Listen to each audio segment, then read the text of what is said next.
Monsieur le Président, on voit comment le ministre communique ses chiffres, comment il décide de partager ses chiffres, à quel moment et quel angle il préfère continuer dessus, Monsieur le Président, et on voit que c'est tout dans l'objectif de nourrir sa lutte idéologique, Monsieur le Président.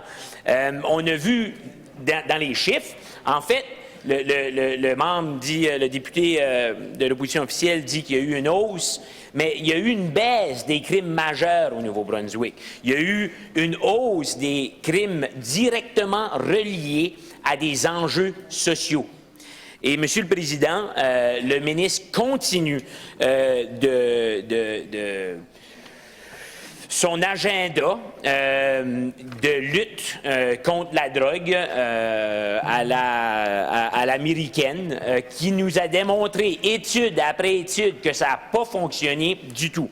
En fait, les experts criminologues sont en train de nous dire que ça ne fonctionne pas, que ça n'a pas fonctionné, puis ça ne fonctionnera pas.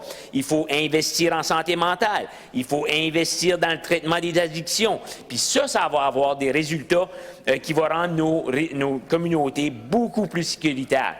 Les chiffres nous démontrent aussi que les prisons n'ont pas été à capacité de 2012 à 2021, puis on n'a pas encore les nouveaux chiffres, mais on a 410 places en prison, 470 places en prison, puis on n'a jamais atteint ça. Tandis que les lits de traitement d'addiction puis les services en santé mentale sont pleins à craquer.